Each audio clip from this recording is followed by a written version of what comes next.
Good afternoon to all the members present in this August House. I welcome on behalf of CBSE Affiliation Unit to be part of this webinar. The expectations from the inspection committee members who inspect the school and the review committee members. What is the flow? How to go about it? What are the expectations are covered in this webinar. Now may I request our chairman CBSE, Madam Nidhi Chibbar, to address the gathering.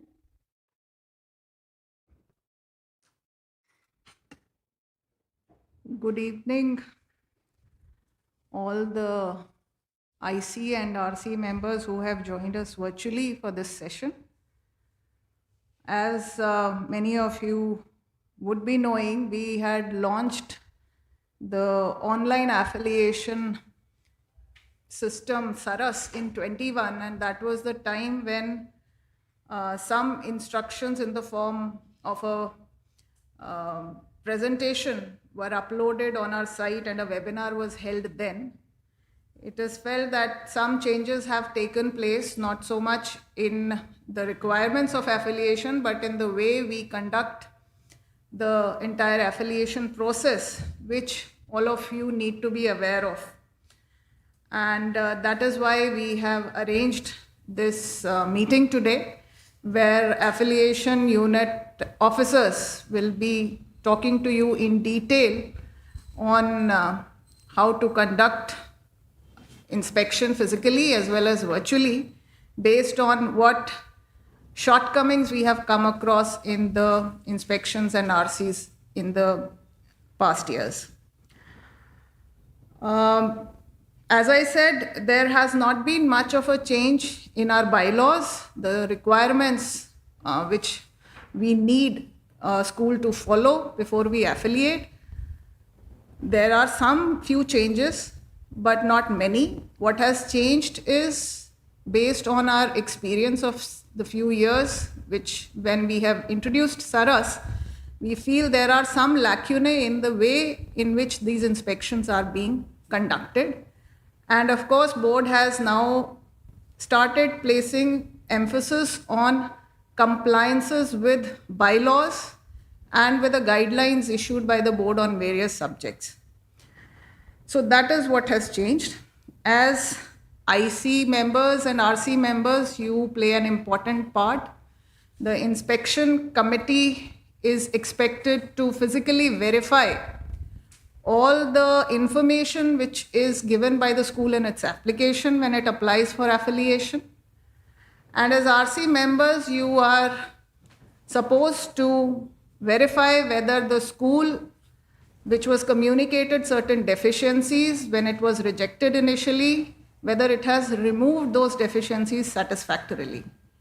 So both IC and RC play an important role. They are one step in the part of the affiliation process, but an important step nevertheless.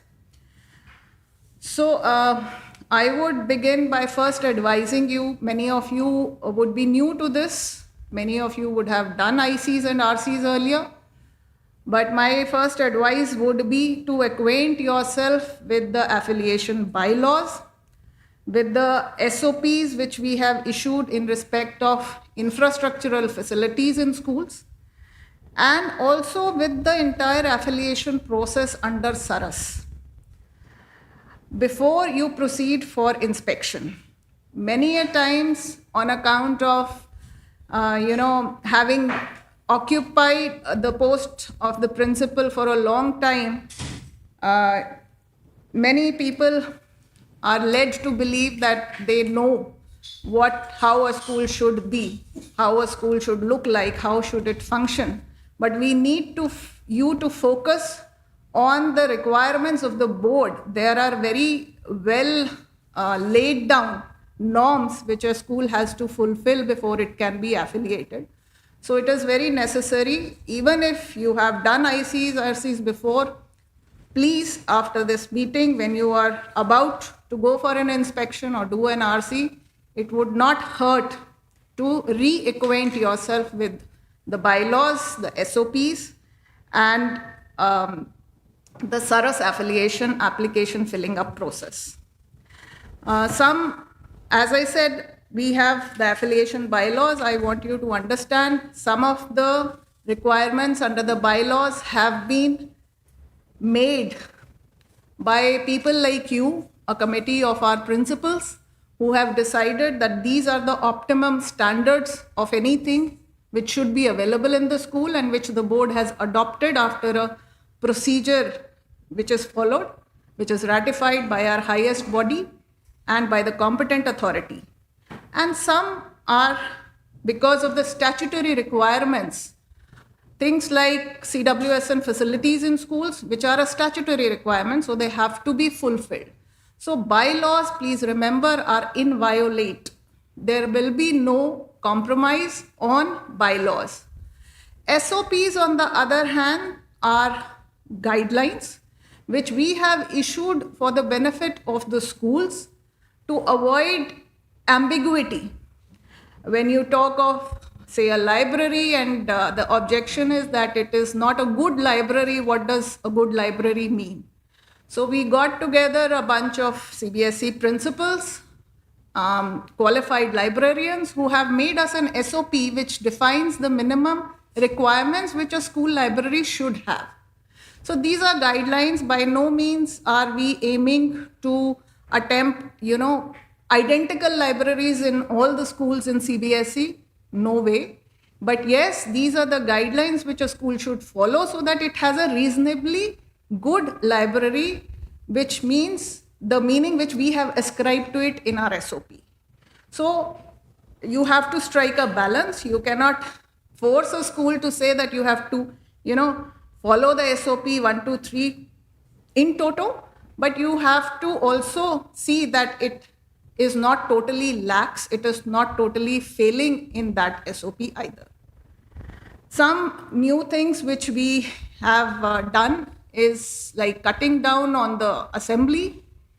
Every IC used to start with an assembly of students, which took up a lot of time. As most of you know who have already done inspections, it's a very time-consuming process, and we would like you to utilize that time more fruitfully.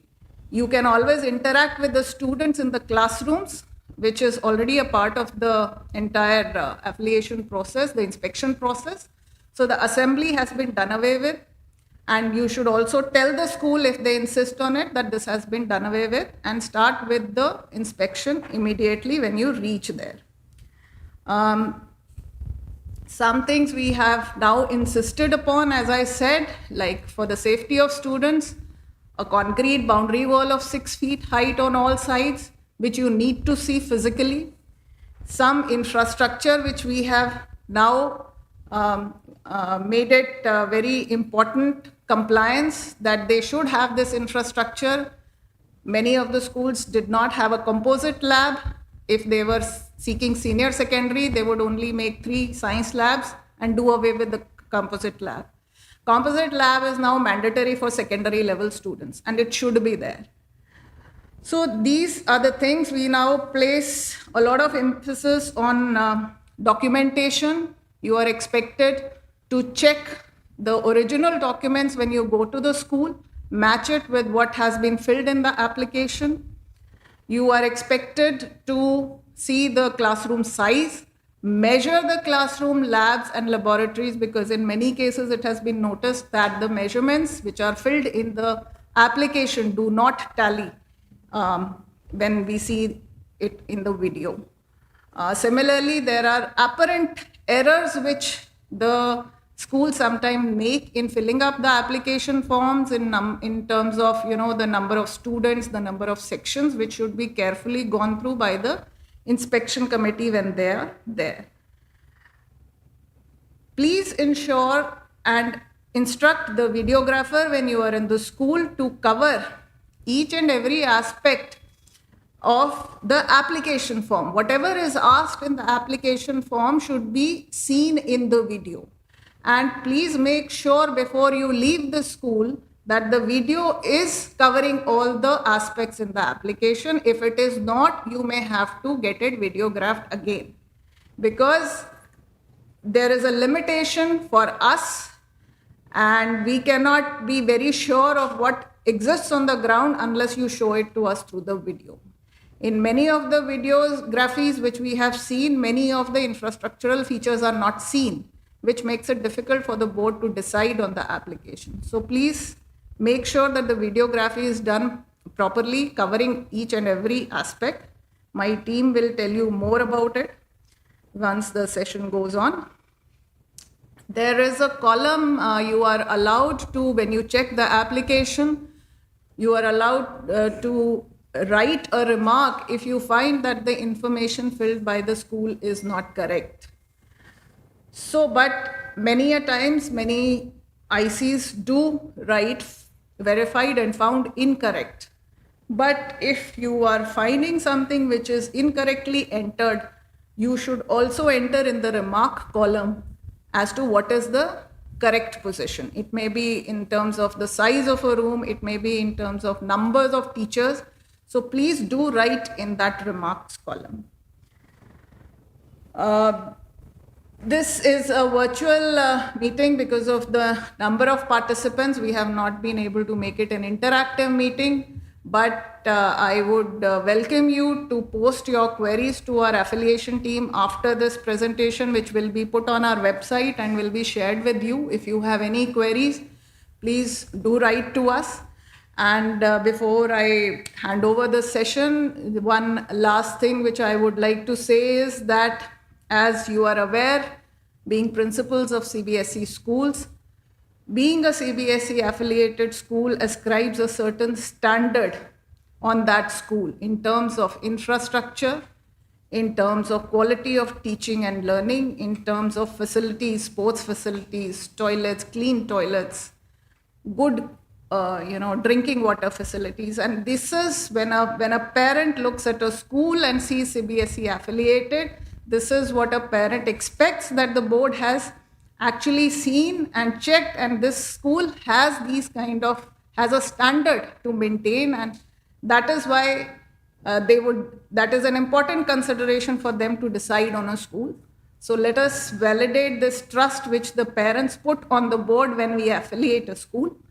Most of you have been rendering your services as IC members and RC members since long, and the time and effort which you put in these activities is highly appreciated.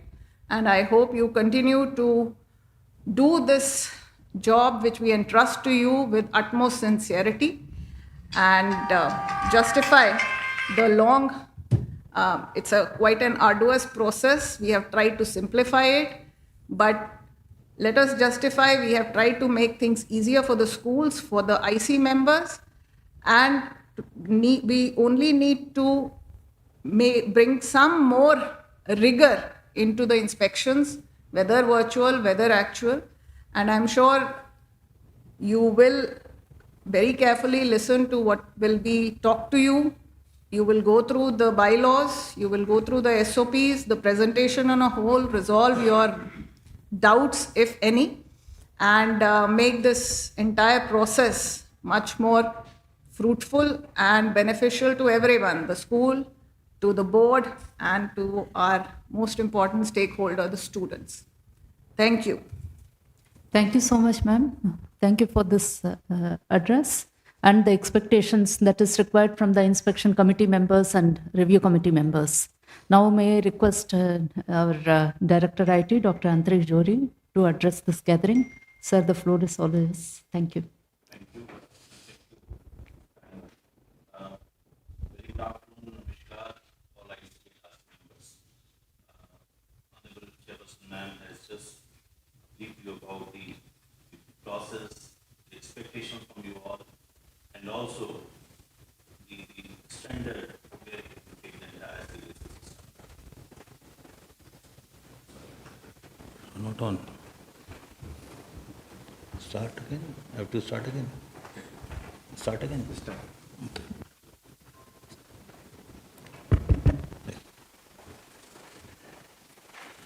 Good afternoon, Namaskar, all IC and RC members who have joined today's webinar. Honorable Chairperson Ma'am has briefed you about the features of the new affiliation system and the expectations from you all, because you play a very important role in deciding the affiliation of a school. And also, you play double role. Sometimes you have to be applicant in the application system because you apply for the extension, upgradation, additional subject and all.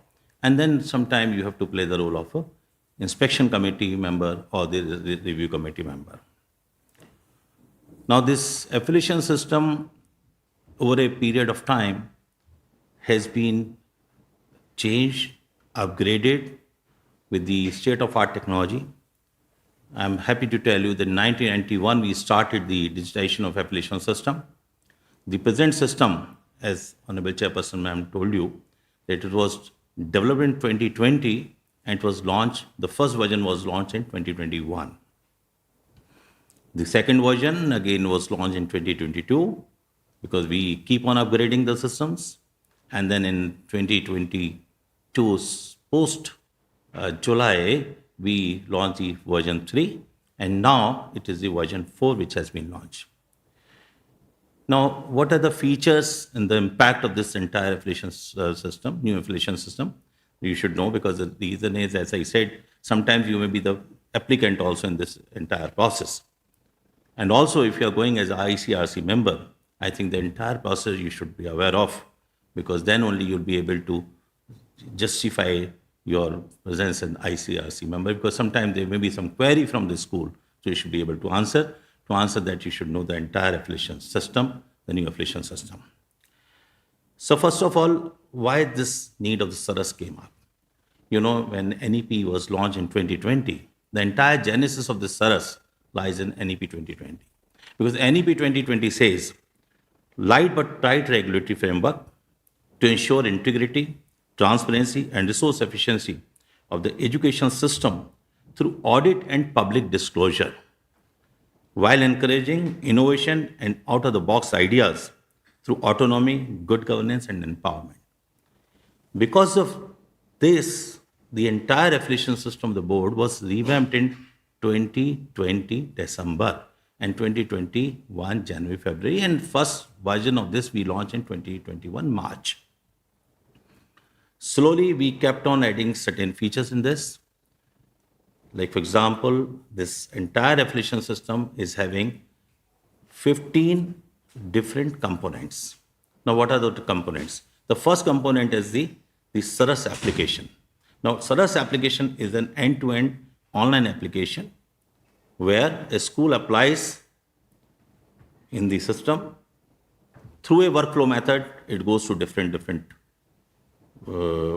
officers, and finally it goes to the competent authority for taking a final decision on application. So that is about the Saras. Now this is also having another module called automatic inspection committee allocation. I think all of you who are today there, who are attending today this webinar, you might have been seen in the past when there was, if you go back 5-6 years back, then there was a inspection committee allocation by the affiliation unit. But now this power has been given to the school. Once the school fills up the form in the Saras, by just clicking, the school can appoint an inspection committee. There is a database of the inspection committee members, which has been duly selected. That is in the back.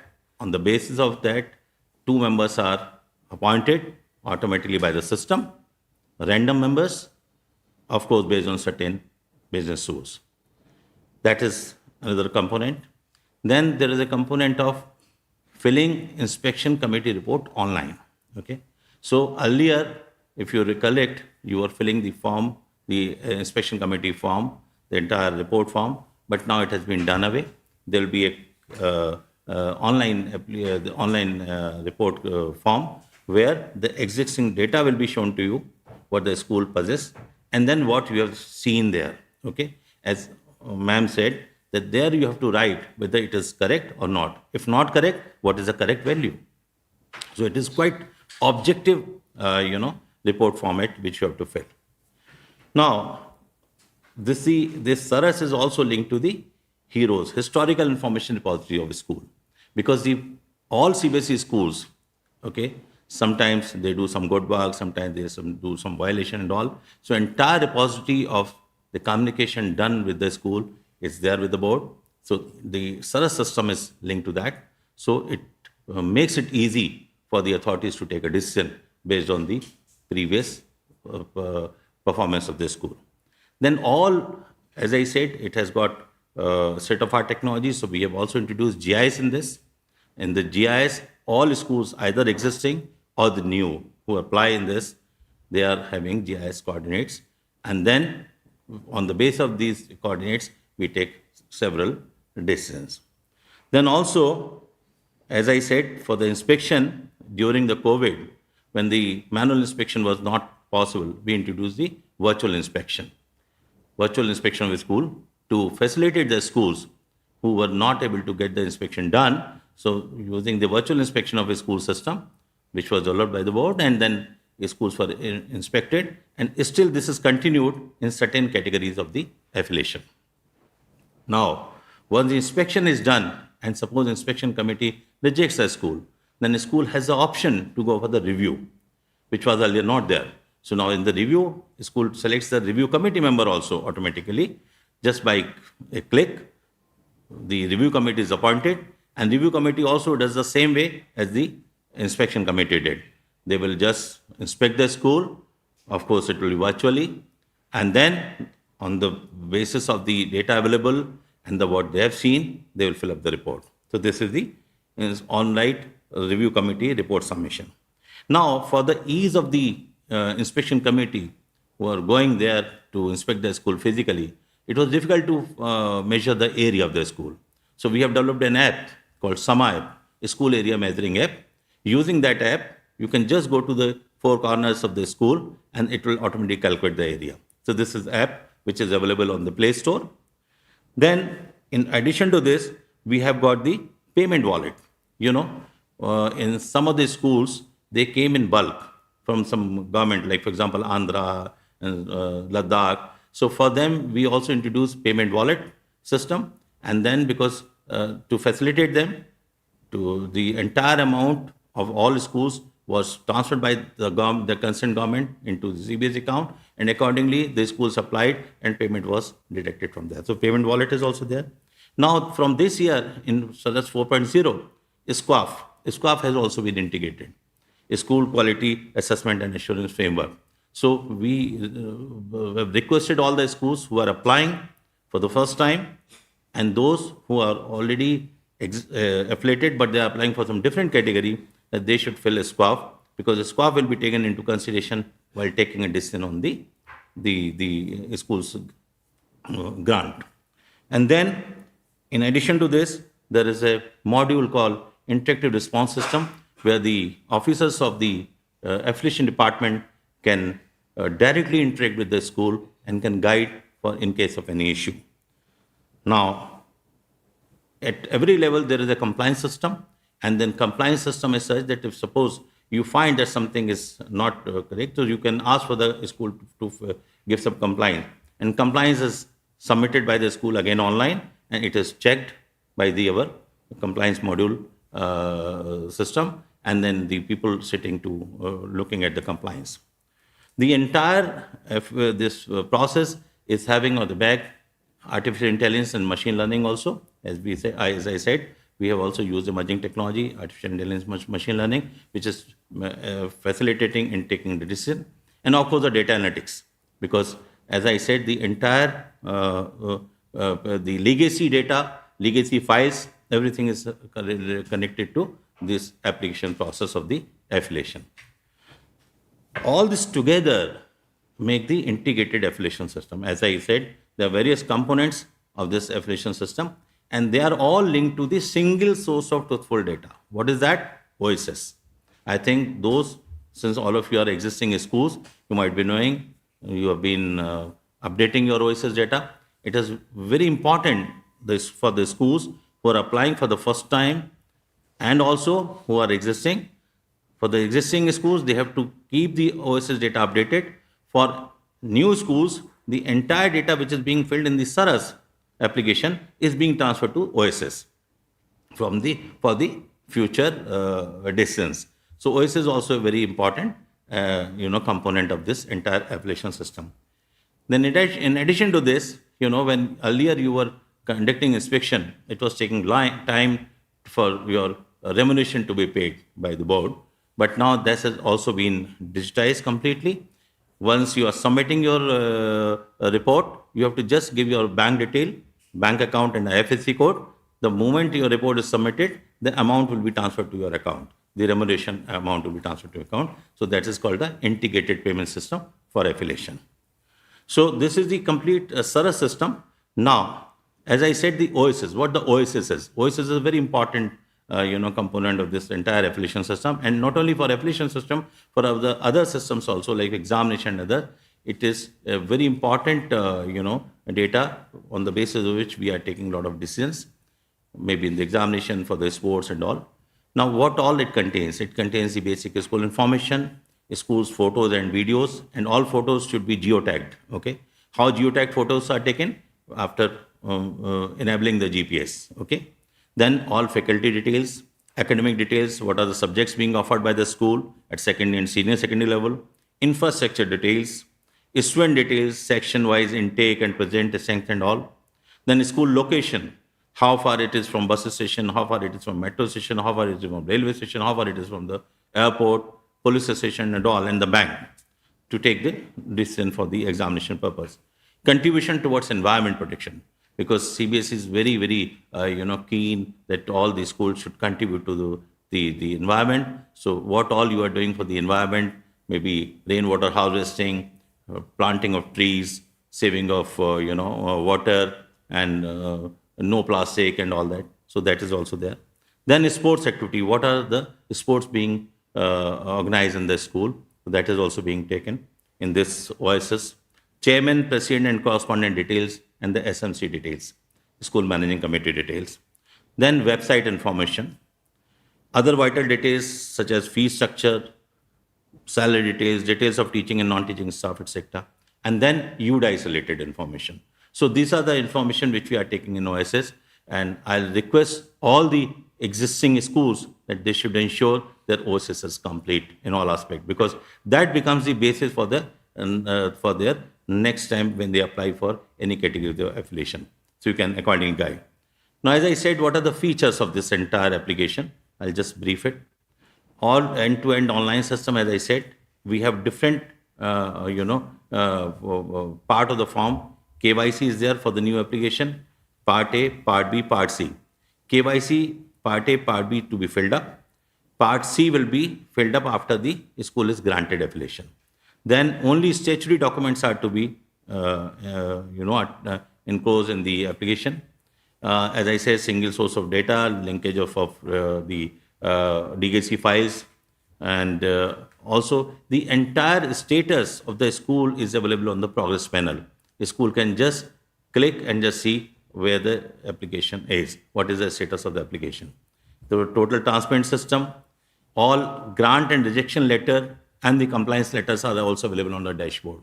So no need to look for any mail or some letter to come from the affiliation department. Everything is available on the school dashboard.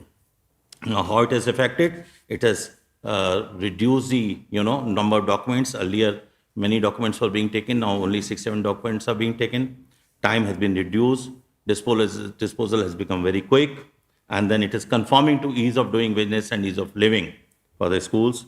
No data redundancy, and then the entire system is highly transparent and with the total accountable system. So these are the certain features of this Saras system.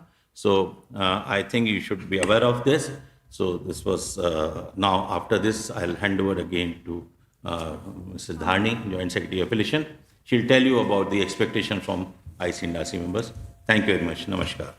Just 2 points I would like to make. What Dr. Jory has said about OSS being the single source of data. So it is doubly important for the IC members to check the details filled by the applicant school, because the details will be pulled to OSS. So you should tell the school that the application data should be correct. If incorrect data has been filled, then they should, once they get the affiliation, they need to change the data in OSIS. OSIS is open except for a few fields which are frozen. So please tell the school before also you go for the inspection committee that they should double check and let you know if any data is incorrect. You can mention it in the report as well. Second thing what Dr. Johari mentioned was SCOF, which has been introduced. I would like everyone to take note that SCOF has been made mandatory to be filled by all categories of school who apply for fresh affiliation and for upgradation, extension or other things. But please keep in mind that many schools have expressed inability to fill up SCOF properly. For them, as you may be knowing, a continuous series of webinars is being conducted by the academic unit to acquaint the schools with the whole procedure of filling up the SCOF. And because it is a new introduction, we have not linked it per se with the grant or refusal to grant, but yes, you will not be able to fill the application if SCOF is not filled. So just wanted to make that clear. It does not at the moment have any bearing on your application, but you are supposed to mandatorily fill it up. And if you are finding it difficult, please log into the webinars which are being conducted by the academic unit of the board for this specific purpose, or get in touch with them. Thank you. Thank you, ma'am. Thank you for sparing your valuable time. Thank you, Director Sir, for informing all the stakeholders about the requirements of Saras 4. Now, I'd like to discuss with you the details of the inspection committee members, what they are supposed to do, what are the areas where you should concentrate. Now, I'll just, next slide. The inspection committee members are responsible for verifying the claims of the school made in its application in terms of documentation, infrastructure, and teaching learning processes. Then once the application gets rejected for any reason, then they have the process of undergoing the review committee. So the review committee is responsible for checking whether the deficiencies communicated to the school after examination of IC report has been satisfactorily removed by the schools. So once the inspection committee gives the report, it is scrutinized at our level. Then if it fulfills all the parameters, infrastructure and other details, then we give the go ahead and okay and grant affiliation. In case if the application is rejected, the schools have the provision to go apply for review committee in the progress panel, and they can avail of the facility and placing their case before the review committee members in respect of those deficiencies which is not fulfilling the requirements of getting affiliated with CBSE. So both are one of the many steps involved in affiliation process and subject to further examination and scrutiny by the board. The recommendations of IC and IC are neither final nor binding upon CBSE.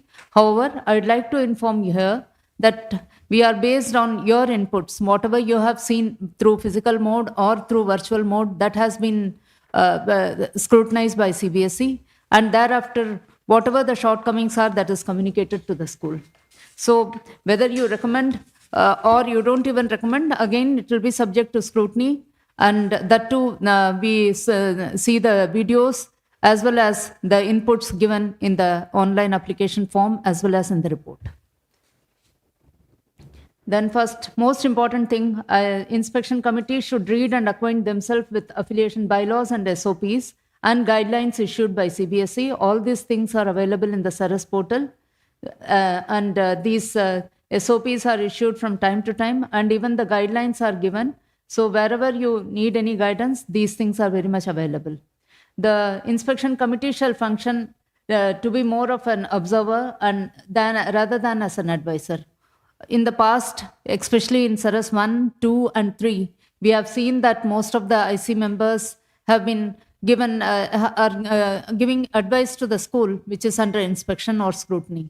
That should not be done. The inspection committee members should desist from doing these kind of things. Further, it has also been noticed that IC members criticize on certain issues. That should also be avoided. Then the IC members should mandatorily interact with the students in the classroom and with the school managing committee members. Most of the cases, we find that the school managing committee members are either present or they play a mute role, but inspection committee members are supposed to interact with them as well to know the functioning of the school.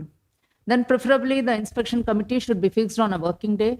However, in case if it is a holiday on the day of inspection, then the school should be asked to make arrangement to call students, staff members, as well as SMC members. The inspection committee members shall measure the classroom, laboratories, etc., as there may be variation in the data filled in the online application and the actual infrastructure which is available on ground. Then the IC shall verify the documents submitted by the school by checking the same with the originals. They should ensure that the correct data is filled by the school which is undergoing the process of inspection. In case if the school's name is mentioned on a flex board at the entrance, the same shall be documented by the IC in the report. Even though in the circulars we have instructed not to use the flex board, and it has to be a proper permanent signage at the entrance. In spite of that, some schools are adhering to sticking the flex board or some temporary board, which should be avoided by the schools where you go for the inspection. The inspection committee members shall ensure that the entire boundary wall is covered in the video. The IC shall cover the CWSN toilets, children with special need toilets on all floors, and submit their comments in the report accordingly. The inspection committee shall get all the infrastructural facilities as reported by the school in its application are covered in the video.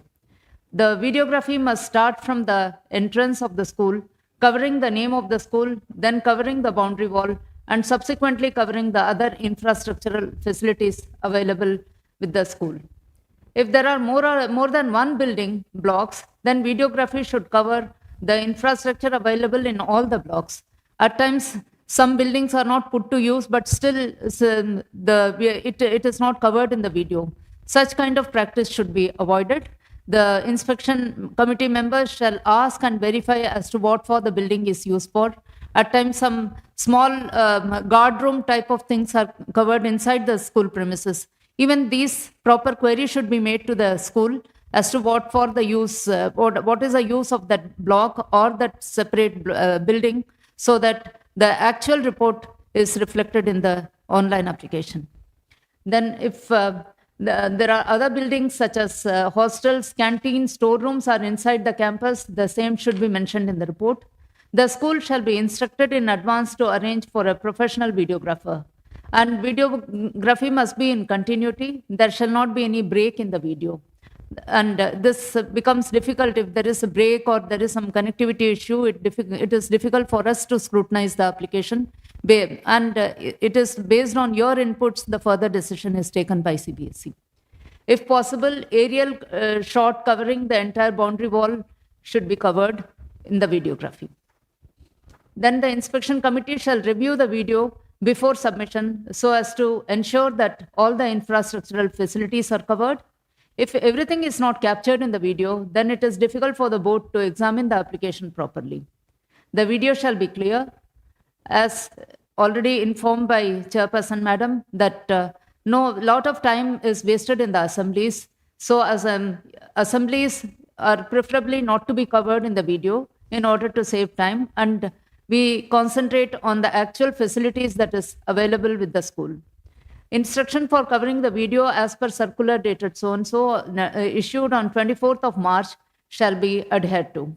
And the link is also given. And it has to be ensured that high tension wires or some electric poles are not passing through the campus. Here I'd like to mention that when we are looking at the videos, we at times come across such kind of electric poles passing through the school premises. And when thereafter we call the inspection committee members or the school which is going for scrutiny to know the exact position. So if such things are found, you should ensure that this is also mentioned in the report. Then focus should be made on capturing the details of infrastructure and not on IC members. Videographers should be accordingly sensitized. Then coming to review committee, these are the general important instructions for review committee members. The review committee members should read and acquaint themselves with the affiliation bylaws, SOPs, guidelines, and the Saras manual before proceeding for review committee meeting. And normally the review committees are conducted through virtual mode only. So they should familiarize themselves with all these requirements of CBSE. The school shall be instructed in advance to arrange for a professional videographer. If all the deficiencies points are not captured in the video, then it is difficult for the board to examine the application thoroughly. The video shall be clear. Instruction for covering the video as per circular issued on 24th of March shall be adhered to. Then wherever the deficiency is mentioned as undersized room, the review committee members should specifically ask the school to measure the classrooms and accordingly give their remarks in the report. No deficiency point should be left unattended, and all the deficiency point which is communicated in the letter should be addressed by the review committee members. Simply recording complied with is not acceptable, and that will not suffice also. What is seen virtually and explained by the school shall be recorded against each deficiency point. The review committee members shall get all the deficiency point mentioned in the rejection letter covered during the virtual inspection. The videography must start from the entrance of the school, covering the name of the school, and then covering all the deficiency points.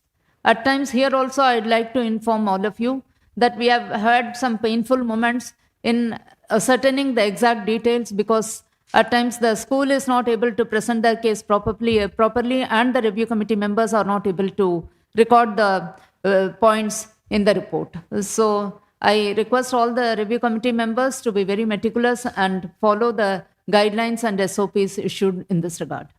Then schools shall be instructed in advance to get the compliance documents scanned, and the same shall be shown during the virtual inspection by screen sharing basis. Here also I'd like to say that at times when the school undergoes the process of review committee, at that point of time the school tries to upload relevant documents.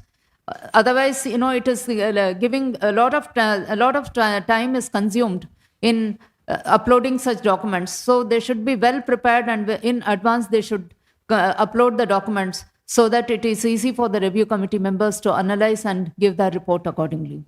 Then the compliance of all the rejection points shall be covered in the video. The RC shall function as an observer, not as an advisor, and they should be polite and abstain from criticism. At times it has been observed that the review committee members become aggressive and start scolding the school. This kind of practice should also be avoided. And in case if there is anything that has not been complied with by the school, then it should be accordingly recorded in the report, rather than entering into unwarranted arguments. The review committee's inspection report shall sync with the comments and observations made by the review committee members on the video. Both the review committee members shall equally participate in the virtual inspection. At times, one review committee member becomes very mute and he or she is attending to other activities. That kind of practice should be avoided. Then the review committee members shall cover all the deficiency points in the virtual inspection and seek clarification from the school principal and manager. The review committee should be conducted in a dignified manner. Eating, talking, or use of mobile phones or interaction with other school members should be avoided, and that is not expected from the review committee members. Review committee members should not indulge in any other activity during this virtual inspection. Now, about the infrastructural facilities, I'll hand over the floor to my Deputy Secretary, Mr. Sachin Thakur. Sir, over to you. Thank you, ma'am. Right now, what we were discussing was specifically about the conduct of inspection committees as well as the review committee members. Now, there are certain important points that we are supposed to put our focus or bring our focus onto it.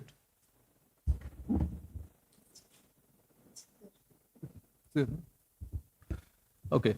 So as far as it is concerned, the infrastructural facilities, Next slide, please. We'll be starting with the library part. Now, library, it has been observed of late that some of the schools have libraries which are poorly managed with insufficient books and storage facilities. Now, this is not a generic statement. In fact, in many of the schools, we have seen that libraries are beautifully built. In fact, we'll be sharing those photographs in the next coming slide. Now, however, there are certain schools which we have seen across the country wherein the libraries are the least focused areas. So the library is often undersized and accession registers are not maintained in such kind of facilities.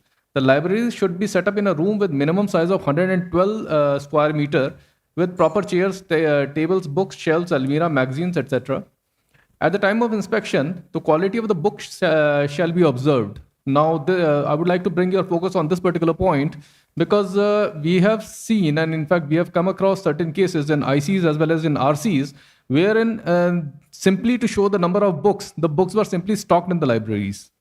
The quality of the books was not there. There have been, in fact, we have jotted down such kind of cases wherein simply the guide books were actually stocked, or there were certain obsolete books and manuals which were simply stocked just to show it to the RC or the RC, just to ensure that the number of books are present. So when you are actually looking at the library, we request all of you to actually kindly bring your focus on the quality of the books that are being stored or the quality of the magazines which are there in the library.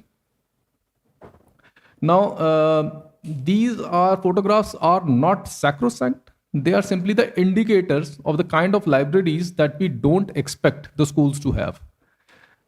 In the first photograph, you will see there are shelves which are simply wherein it seems that as if the books have been simply thrown away on that. In the second photograph on the top right corner, plastic chairs are there and there are no books. There's just one or two shelves stacked in the corner. Similarly, in the third photograph on the bottom left, if you see, only 3 chairs are there and a couple of books are there and a couple of shelves are there. Similarly, on the right-hand side, now I would like to bring your focus on the bottom right-hand side photograph. This photograph apparently seems to be that the library is absolutely fine. What is wrong with this library? Now here, the only thing which is wrong with the library is that the seating arrangement is not proper. In case if the school is having, say for example, 100 number of students or X number of students, the seating arrangement may not be sufficient for such kind of students in a particular section. In fact, for example, if there is one section is having 45 students or 40 students, the seating arrangement may not be sufficient. There may not be sufficient seating arrangement for the reading arrangement for the staff members as well. In fact, of late we have been giving this condition in the grant letters that the libraries should be having separate reading area established for the staff members. So these are the kind of things that we are, these are the kind of photographs which are just indicating photographs, in fact, the kind of libraries that we don't expect the schools to be having. Next slide, please. Now, these are some beautiful libraries that we have come across in many of the schools. And these are again the indicators. We are not asking the schools to exactly go by these photographs. But the only thing is that these are the indicator, the kind of infrastructure that we require or expect the schools to be having. This is the way the libraries are supposed to be focused on. For example, in the first photograph, you will see the bookshelves are properly stocked. The number of books are absolutely properly stocked. The reading areas are there. The tables are there. Similarly, in the second and the bottom left photograph also, the magazines are properly arranged in the library. The library should look like a library. It should not look like simply a store for dumping books. And the last one, if you see, although the books are not visible in this particular photograph, that is the bottom right photograph I'm talking about. In this, however, the seating arrangement has been beautifully made. So library is the place which is something like a temple for, or the holy place for reading or the getting knowledge. So the aesthetics of the library should be absolutely fine. Again, I'm saying that these are not sacrosanct photographs. These are the indicator, the kind of libraries that we are expecting the schools to have. Next slide, please. Now we are coming to the science labs. The following points are indicators for science labs. The labs shall be in sync with the SOPs, SOPs for labs, which have been issued by the board. Now the chemistry and biology lab shall have the provision for wash basins. Now there is a logic behind that, because in case when we are conducting experiments in the chemistry lab, if suppose chemical falls on the hands of the children, unfortunately, in fact, in some kind of stray instances, so in that case, the wash basin should be available to wash it off. It is a safety feature. Similarly, the biology lab should also have a wash basin. There shall be provision for storage in all of the labs to store those chemicals or such kind of experimental materials.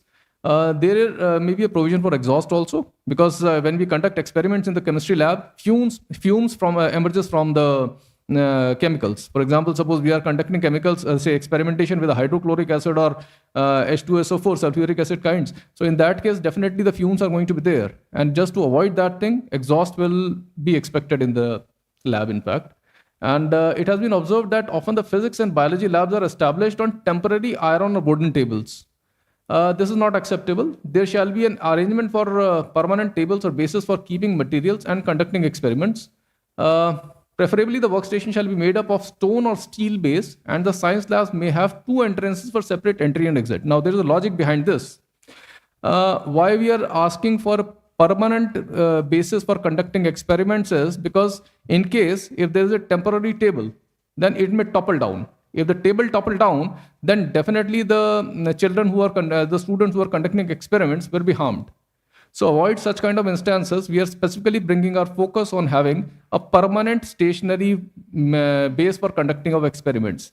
As a matter of fact, in most of the chemistry labs, we have seen that such kind of arrangement is there.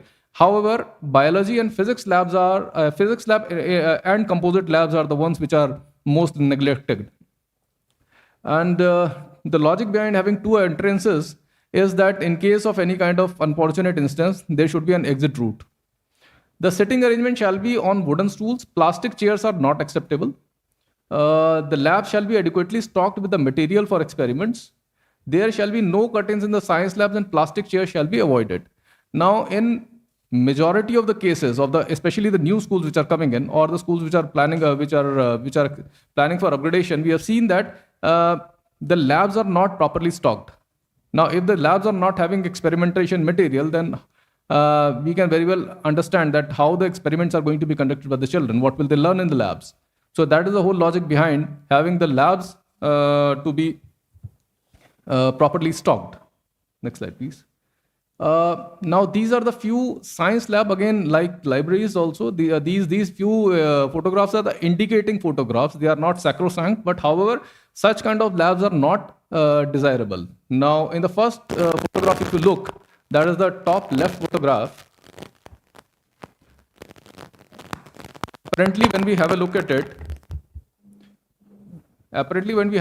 the first top photograph, then at a first glance, it seems to be absolutely fine photograph or fine lab. However, you can see that the lab is not properly stocked. Seating arrangement is absolutely fine. And secondly, the tables that are being used are simply iron tables. They can topple. Similarly, in the second photograph, that is on the top right corner, wash basins are there.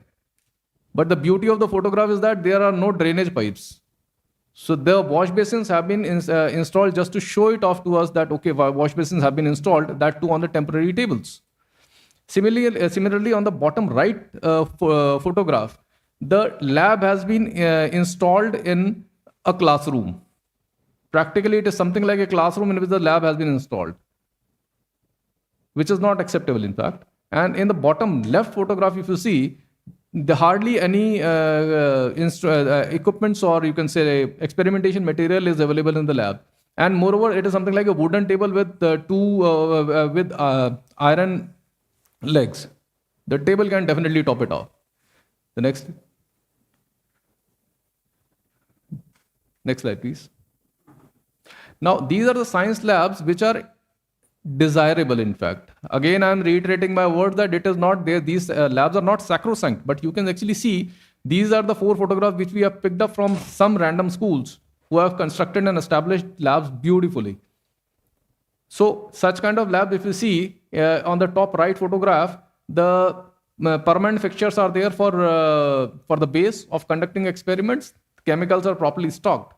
Similarly, on the other 3 photographs also, if you see, the material, the seating area or the base on which the labs have been established are beautifully made. And they are properly stocked labs also. So if the labs are not having material for conducting experiments, the students will not definitely be able to conduct experiments. So that is the whole logic behind that. The base is very important and the equipments are also very important. Now we come to the most neglected part of the entire school's infrastructure, that is a mathematics lab. I think if you look at the plight of the mathematics labs, I think the schools are paying the least importance to these labs. Because just for the sake of establishing mathematics lab, they are establishing mathematics lab, just because the board is asking them to establish them. Unfortunately, this is a fact. So when we look at the mathematics lab, it has been observed that the mathematics labs are generally given the least importance as they are not adequately stocked. The material is often kept on temporary makeshift tables. Kindly mark my words. I am specifically using the word temporary makeshift tables, which are simply being borrowed or brought in from other rooms. And we'll be just sharing the photographs also in the next slide. The mathematics labs are inadequately stocked. The above point shall be observed, and in case if it is found true, then the same shall reflect in the inspection report. Next slide, please. Now, these are the mathematics labs which are undesirable, of course. If you just by looking at the photographs, you can actually see the plight of these labs. In the first photograph, you will see there are hardly 2-3 equipments or experimentation material simply thrown away on a makeshift table. In the second part, the tables are fine, but the experimentation material is missing. In the third bottom left photograph, you see, it seems that the basic material for the mathematics lab has been simply thrown on a classroom desk. The bottom right photograph, if you look at it, you can say that, okay, fine, this seems to be a fine photograph. But if you look at the photograph, this is the only thing that is available in the mathematics lab. If you look at the entire video, which we cannot share over here. However, simply the mathematics, some charts have been simply stacked over on a top of the table. So these are the kind of mathematics lab which we are not expecting. And these are the few of the mathematics lab that are desired, and it is our desire or that the school should be able to establish such kind of mathematics labs. If you look at them, they are beautifully made, proper seating arrangement is there, equipments are there. At least the student should feel like conducting experiment in such kind of mathematics lab. Mathematics is an integral part of our lives. So are the mathematics labs. So our request to all of the IC and RC members is that when you are actually conducting such kind of inspection, kindly specifically put some light on the mathematics labs. Schools should be able to establish good mathematics labs. Next slide, please. Computer labs, yes, of late the computer labs are relatively in a better condition, and majority of the schools who have established computer labs are really good. However, it has been observed that the computer labs are generally having less number of computers. The computer labs are often undersized. The computer lab shall have minimum 40 computers with good internet connectivity. At times, non-functional computers are shown to comply with the minimum number of computers. Similarly, like just following the library, in the computer labs also, we have come across some computer labs wherein some non-functional prehistoric computers were simply kept, which would have been something like PC XT or PC 80 kind of generation computers, just to show that the computers are there. So when we are talking about the computer labs, I think we should be having proper infrastructure for the computers, at least the basic minimum infrastructure that we are expecting. In the next slides, we'll be showing that. Now, if you look at the undesirable computer labs, if you look at the first photograph on the bottom on the top or left corner, computers are fine, but there is no sitting arrangement. The child will not be standing and conducting experiments. Similarly, on the right-hand side, top right-hand side, if you see, just 2 plastic chairs are there and 1 or 2 laptops are there. In the bottom left, if you see, this was the kind of labs that we are talking about. If you just look at the computers, the picture themselves actually are depicting the entire story of the computers. So it is not properly arranged.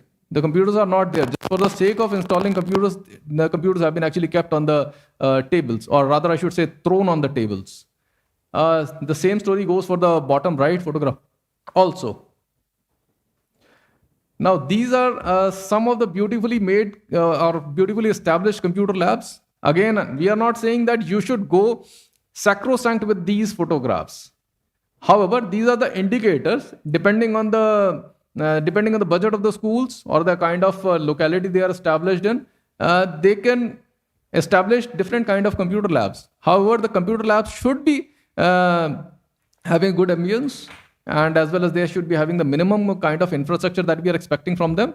At least 40 computers should be there, and the computer should be in working condition. So when IC is conducting inspections, then they may actually ask them to switch on the computers just to see that whether they are functional or not, or simply the monitors have been kept on the computer lab. Next slide. Now we comes to the indoor and outdoor games facilities. There shall be clearly defined outdoor playing facilities such as running tracks, basketball courts, badminton courts, volleyball courts, etc. The outdoor playground shall be leveled up. There should not be dense vegetation on the ground which may pose to be a safety hazard. It shall be a part of the school campus. It shall not be located anywhere away from the school. The indoor games facilities or the indoor games rooms shall be adequately stocked with the gaming facilities. Now, if you look at the this first slide, such kind of outdoor games facilities are undesirable. I would like to bring your focus on these 4 photographs, because if you look at the first photographs, the entire ground is completely covered with grass, and there is in the name of sports facility, outdoor sports facility, only one net has been put in. In the second photograph, entire playground is completely waterlogged. Third, fourth also, they are waterlogged. There are no harm in getting the playground waterlogged. However,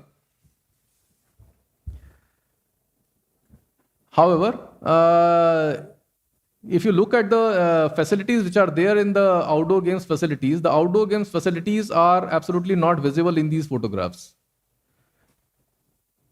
Now, these are the beautifully developed playgrounds. Just 4 of the photographs we could fetch out from the entire portfolio of schools that we have granted, in fact. You can see that in the bottom left photograph, the tracks are beautifully marked. In the top left photograph, the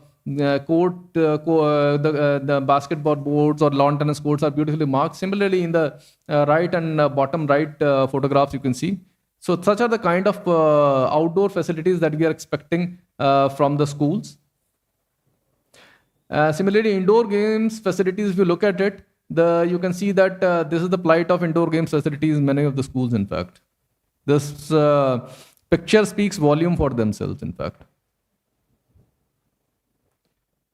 And in the next slide, these are some beautiful indoor games facilities. Now again, these are the indicating photographs. All schools can actually develop their indoor games facilities according to themselves. Now I just hand over to dais to JS ma'am to take the presentation further, please. Thank you.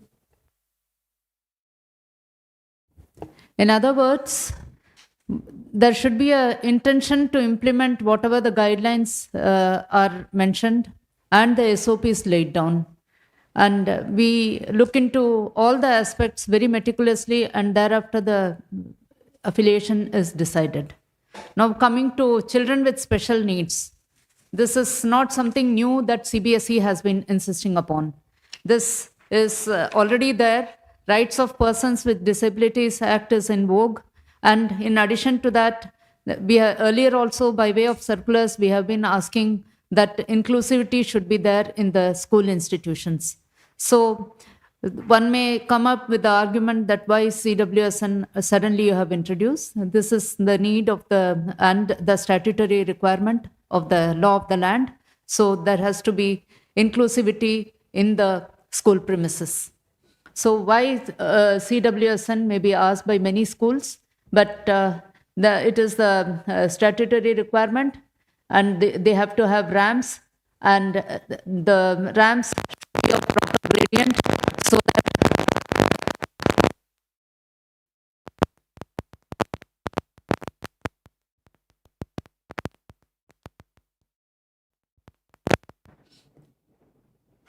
at times school comes out with the argument that we have a facility of toilets in the ground floor and not in the upper floors. That is not acceptable. The entire building has to be inclusive, friendly institution. So wherever the school building is located, even if it is ground plus many floors, say 1 or 2 floors, then you have to have ramp in the first floor, and having facility only in the ground floor is not accepted.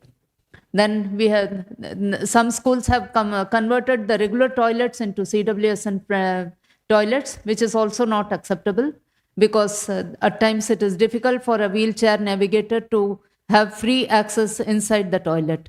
So such practices should be avoided, and the ramp should be at the ground level as well as in the first floor and second floor, where there has to be a properly constructed ramp in the floors, depending upon the number of floors located in the schools.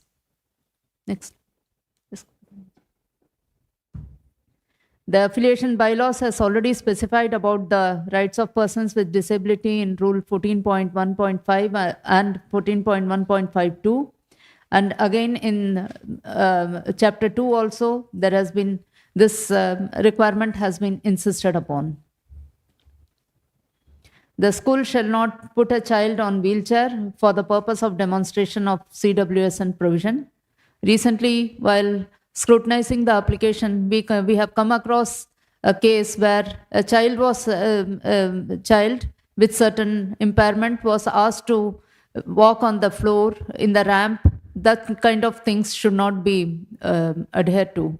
And this is highly a painful experience even while watching the video.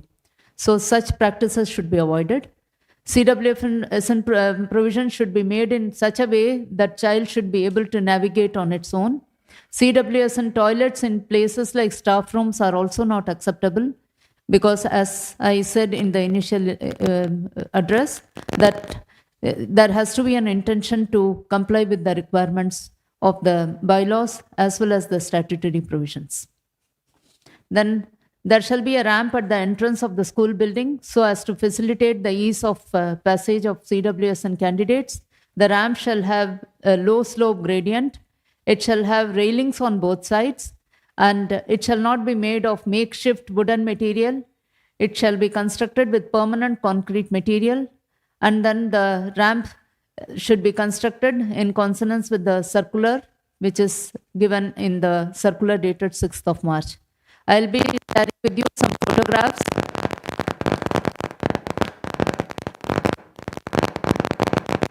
I'll be sharing with you some photographs which is undesirable and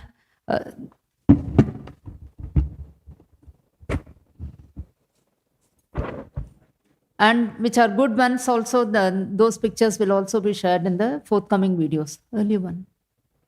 These are the ramps that we have come across. See in the first picture, it is just for namesake, it has been ramp has been made, whereas entry to the by a wheelchair bound candidate is not possible to have a free access. Similarly, in the second picture on the top right hand side, again it is not easy for a child to access in this kind of railings, in this kind of ramp. There is no railings in all the photographs. How will the child come to enter the premises without any proper support? We may, the child may also fall down if such provision is made. These are the ideal photographs while processing the applications in the past few months. So kindly see that these are the ideal thing. Of course, one has to ensure that the child has to have free access in the school building. And it should not be dependent on anyone. Then the ramp shall be constructed as per the instruction given in the earlier circular. It shall not be partially or completely constructed over the existing staircase. The slope gradient shall be constructed in such a way so that the CWSN candidate may traverse over it with the wheelchair or walker. It shall not be constructed with temporary wooden material. It shall be stable and constructed with concrete material. It may be constructed with building premises or outside the building premises, depending upon the availability of space and access passage. It shall have a stable permanent railings on both sides. Again, here are few pictures which the school should not adhere to, and these are not at all friendly for such students.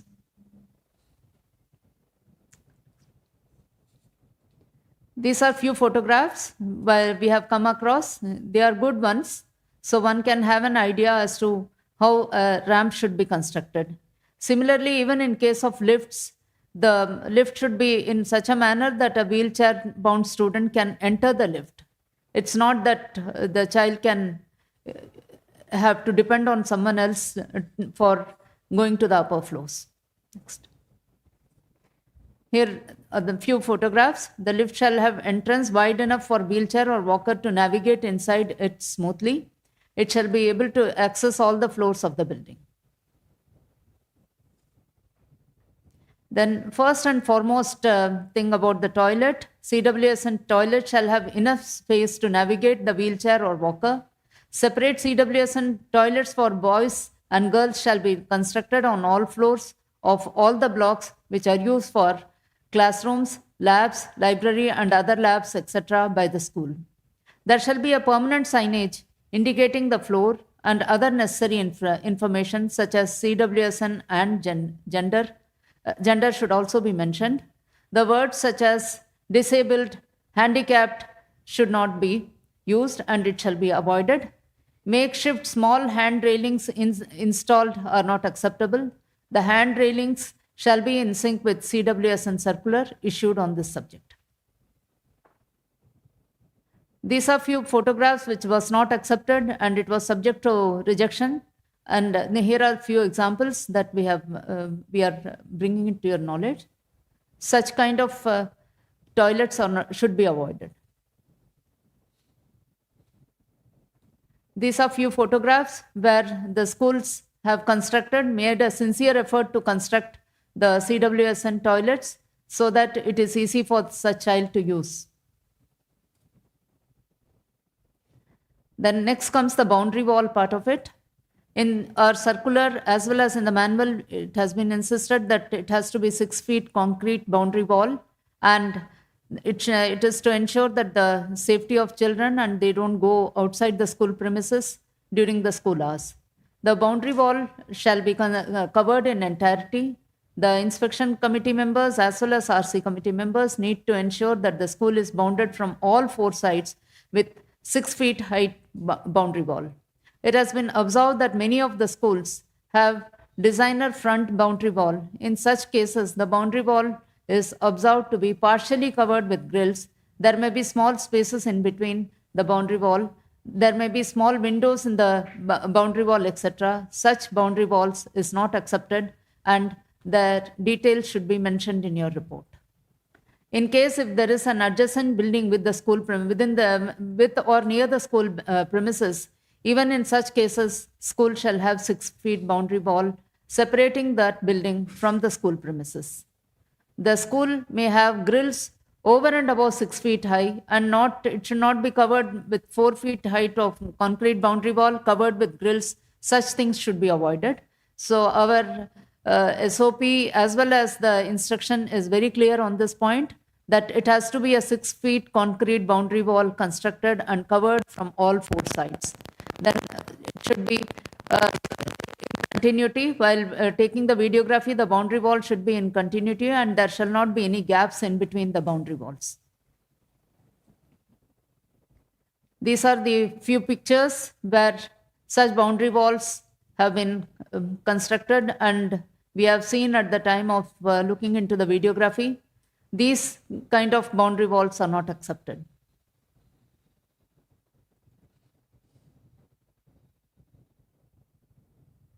These are few pictures where the schools have constructed boundary wall like this. And these are not sacrosanct. Again, one depending upon the place and the location you can have, but our instruction is very clear on this, that it has to be a 6 feet concrete boundary wall. Then there are essential documents which is the schools are supposed to upload in the Saras portal, and while uploading the documents, one has to ensure that the land certificate is issued correctly. We have got a sample land certificate available in the Saras portal, and the IC and RC shall ensure that the land certificate is as per Appendix 10 of the affiliation bylaws, and it should be issued within 1 year. Then water and sanitation certificate is issued by the Public Health Department, authorized officers of local body with validity accompanied by a water test report of the school from an authorized laboratory. The fire safety certificate should be covering all the blocks available within the school premises. The fire safety certificate shall not be issued for fire extinguishers or permission to operate the fire equipments. We have come across such cases where the fire safety certificate is not uploaded. It is equipments that is given in the fire safety certificate column. Then building safety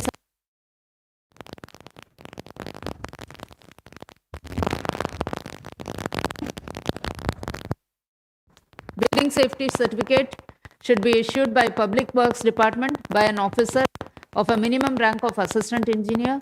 It shall be issued by a private, it shall not be issued by the private engineer.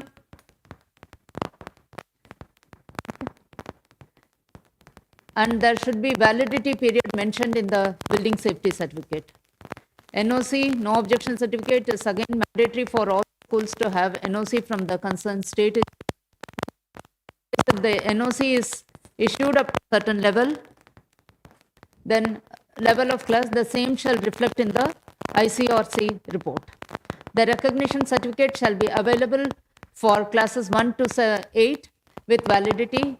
In case if it is not available, the same shall reflect in the inspection/review committee report.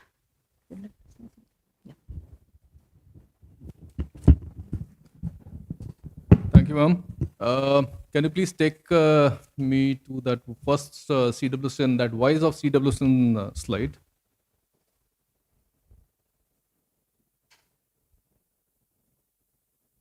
Yeah, that is the one. Thank you. I'll just take another 1 minute to bring all of your focus on this particular slide. In fact, before we conclude the presentation, of late, we have been frequented with a lot of CWSN questions, so questions on CWSN provisions, in fact. And every day we are coming across so many stakeholders which are already there in the CBSE system. And there are prospective stakeholders who have been actually asking us this question, that why should we have CWSN provisions now? कि sir पहले तो होते नहीं थे, अभी अचानक से आपने CWSN के ऊपर इतना फोकस क्यों ले आए हो? We never used to have CWSN provisions earlier. Now you are bring forward such a huge focus on these CWSN provisions. So I would like to clarify it over here that CWSN provisions are not new. CWSN provisions were there in the old bylaws. CWSN provisions are there in the current bylaws. And CWSN provisions are an inseparable part of our NAP. When we are talking about the NAP, NAP is talking about inclusive education. So CWSN, all the three things, in fact, are continuously talking about the CWSN provisions only. Secondly, the second question, I would like to specifically bring your attention to the second question, because we have been frequented this question every day, in fact. People ask us, we don't have CWSN students, then why should we have CWSN provisions?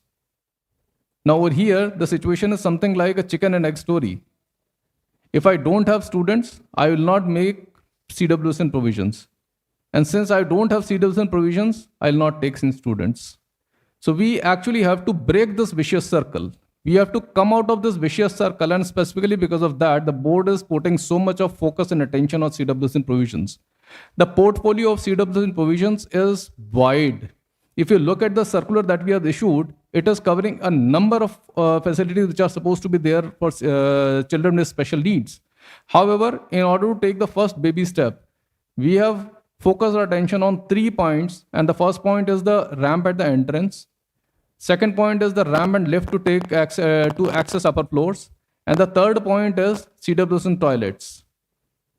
If we cannot implement CWSN provisions in entirety, at least we can take the first baby step towards the success.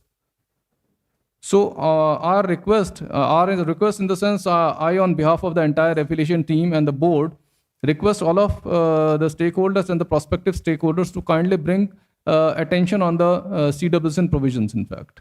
And the third part is that people are asking that we have built ramp along with the stairs. Why is it not acceptable? We have just shown, JS ma'am has already shown such kind of photographs. The photographs speaks for themselves. If you are constructing the ramp overlaying on the staircases, the angle of elevation of staircases is more than 45 degrees. The child will not be able to, the safety of the child will be compromised. And I'm sure that being into education system, no one of us wants the safety of the child to be compromised. Similarly, when we are talking about, we have been frequent with the questions such as that we have CWSN toilets on ground floor. Why are they not acceptable? Toilets on ground floors are absolutely acceptable. But in addition to that, we want that the CWSN compliant toilet should be there on the first or the second floor also. Because education is a progressive system. It starts from the first class, the pre-nursery classes and goes up to class 12. The child who has taken admission in class 1 will be ultimately reaching class 11 also. And suppose the labs are established on second or third floor, then just imagine how the child will be actually accessing the labs. And last but not the least, when we are talking about the ramp at the entrance, we have been frequently asked this question that why do you require the ramp at the entrance? You just imagine the plight of a student who is actually sitting on a wheelchair or standing on a walker or standing on a crutch at the entrance of the school. And for taking those 3 steps to enter in the school will be a humongous task for that child. Without a proper ramp at the entrance, the child will not be able to enter into the school. And precisely that is the reason why we are requesting everyone, all the stakeholders, to ensure that the ramps are there at the entrance. That is the first step through which the child is going to enter into the school, into the education system. And when we are talking about the inclusive education, we expect all of the stakeholders to be having such kind of facilities in their schools. So I think that is all from my side. Thanks a lot, Jess ma'am. I just hand over the dais to her. Please, ma'am. Dear members, you are the eyes and ears of CBSE. We expect a lot of expectations are from your end. So I only request that all of you give a correct and meticulous report while inspecting the schools either through physical mode or virtual mode. I think you'll be part of our system, and the fresh schools which is coming to us for affiliation will gradually become part of CBSE system, and all of us should adhere to all the rules, SOPs, bylaws, and the guidelines issued from time to time.